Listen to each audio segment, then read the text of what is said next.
Hi everyone, my name is Wanda and I'm with the Alpha Park Library. Welcome to Mini Melodies, our story time aimed at kids ages 3 to 6. Today's story time is all about snow, which is perfect for snowy weather, which hopefully we'll have by the time this comes out. So make sure, as always, you take out your lesson plans and you follow along. Our first song is Make New Friends. Make new friends, but keep the old. One is silver and the other's gold. A circle's round, it has no end. That's how long I want to be your friend. Okay, let's go again. Make new friends, but keep the old. One is silver and the other's gold. A circle's round, it has no end. That's how long I want to be your friend. Okay, so our next song is called Hot Cocoa. I have a cup of hot cocoa. It is all steamy and warm. I just need 3 marshmallows, then I won't need any more. Yum. I have a cup of hot cocoa. It is all steamy and warm. I just need 2 marshmallows, then I won't need any more. Yum. I have a cup of hot cocoa. It is all steamy and warm. I just need 1 marshmallow, then I won't need any more. Yum. Okay, and this song actually ties in with our craft this week, which is a little cup of hot cocoa you can decorate. And if you come pick it up, it also comes with a real package of hot cocoa to make a real cup to enjoy. So our first book is called The Snowy Day by Ezra Jack Keats.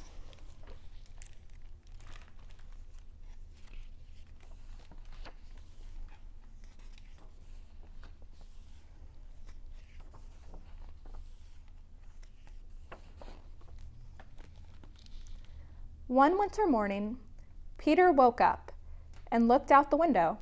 Snow had fallen during the night. It covered everything as far as he could see. After breakfast, he put on his snowsuit and ran outside. The snow was piled up very high along the street to make a path for walking. Crunch, crunch, crunch. His feet sank into the snow. He walked with his toes pointing out like this. He walked with his toes pointing in like that. Then he dragged his feet slowly to make tracks, and he found something sticking out of the snow that made a new track. It was a stick that was just right for smacking a snow-covered tree. Down fell the snow, plop, on top of Peter's head. He thought it would be fun to join the big boys in their snowball fight, but he knew he wasn't old enough. Not yet. So he made a smiling snowman, and he made angels. He pretended he was a mountain climber. He climbed up a great, big, tall, heaping mountain of snow and slid all the way down. He picked up a handful of snow and another, and still another. He packed it round and firm and put the snowball in his pocket for tomorrow. Then he went into his warm house. He told his mother all about his adventures while she took off his wet socks. And he thought and thought and thought about them. Before he got into bed, he looked in his pocket. His pocket was empty. The snowball wasn't there. He felt very sad.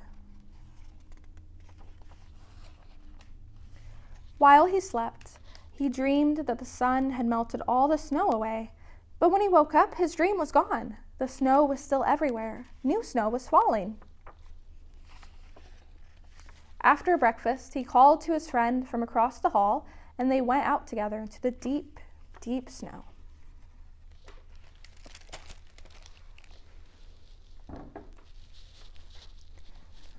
So next, we have a poem, Snowflake on My Nose. Make sure that you follow along.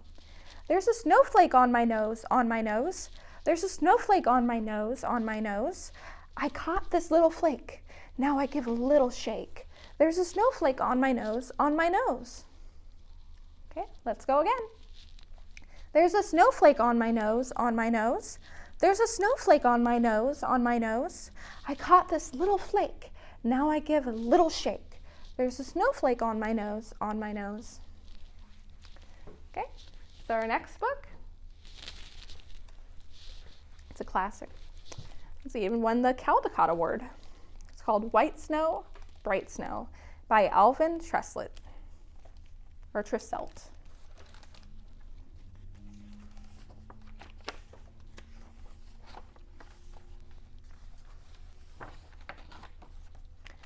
Softly, gently, in the secret night, down from the north came the quiet white, drifting, sifting, silent flight, softly, gently, in the secret night.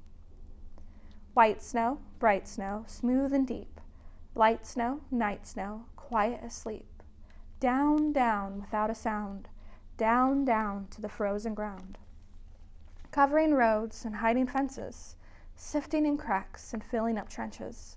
Millions of snowflakes, tiny and light, softly, gently, in the secret night.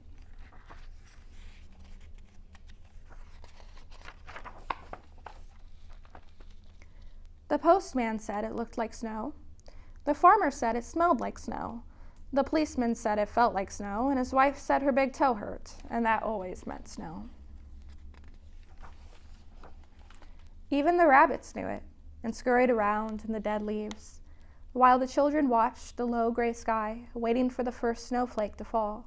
Then, just when no one was looking, it came. 1 flake, 2 flakes, 5, 8, 10, and suddenly the air was filled with soft, powdery snowflakes, whispering quietly as they sifted down. The postman put on his rubbers. The farmer went to the barn for a snow shovel. The policeman buttoned up his coat. His wife made sure she had cough mixture in the medicine cabinet. But the children laughed and danced, trying to catch the lacy snowflakes on their tongues, while the rabbits hid in their warm burrows under the ground. Faster and faster came the tiny snowflakes, and the brown earth turned white. Fields and stone walls, roads and gutters, lawns and sidewalks, all were buried under the soft white snow. It covered the roofs of houses and piled on top of chimneys. It filled the cold tree branches with great white blossoms.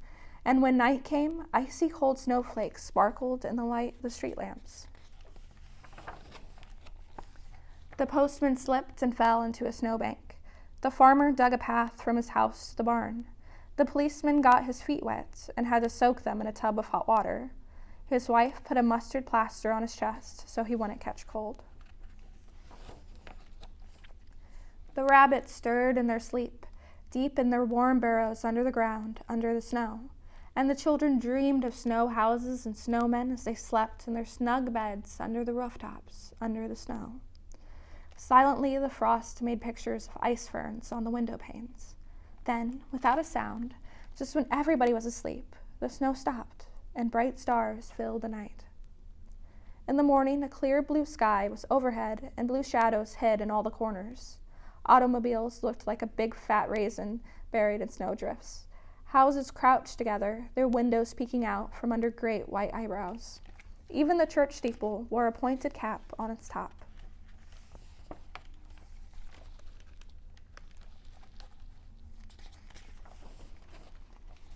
The postman put away his rubbers and took out his high boots.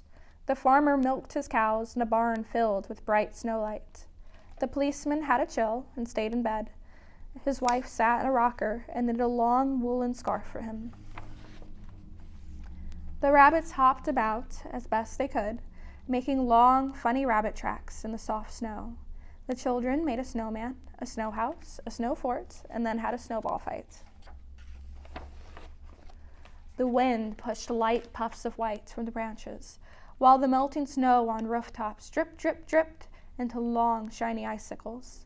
Each day the sun grew stronger and the snow melted. Big patches of soft, muddy ground showed through the snow in the fields. The sound of dripping, running water, and the smell of wet brown earth filled the warm air. Now the branches were bare again, and gray pussy willows pushed out of their brown shells. Fence posts lost their dunce caps, the snowman's arms dropped off, and running water gurgled in gutters and rain pipes. The postman slowly delivered his mail so he could enjoy the bright sunshine. The farmer let his cows out in the barnyard for the first time since winter began. The policeman's cold was better, and he swung his club in the air as he walked in the park. His wife dug around under the lilac bush, looking for the snowdrops and crocuses that grew there, while the rabbits spent all their time hopping about in the warm world above the ground. And the children watched for the first robin to tell them spring had finally come.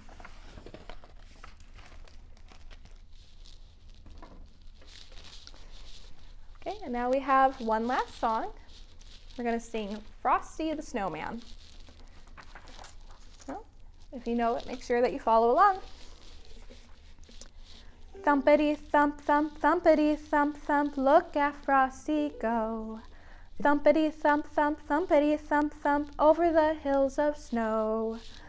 Oh, oh, over the hills of snow. Frosty the Snowman was a jolly, happy soul, with a corncob pipe and a button nose and 2 eyes made out of coal. Frosty the Snowman is a fairy tale, they say. He was made of snow, but the children know how he came to life one day. There must have been some magic in that old silk hat they found, for when they put it on his head, he began to dance around. Frosty the Snowman was as alive as he could be, and the children say he could laugh and play just the same as you and me. Frosty the Snowman knew the sun was hot that day, so he said, let's run and we'll have some fun now before I melt away. Down to the village with a broomstick in his hand, running here and there all around the square, saying, catch me if you can. He led them down the streets of town, right to the traffic cop, and he only paused a moment when he heard them holler, stop! Frosty the Snowman had to hurry on his way, but he waved goodbye, saying, don't you cry, I'll be back again someday. Thumpity thump thump, thumpity thump thump, look at Frosty go. Thumpity thump thump, thumpity thump thump, over the hills of snow, over the hills of snow. Okay, thank you for joining me for this story time. Next week is going to be all about kindness, so make sure that you tune in. Thank you so much. Bye now.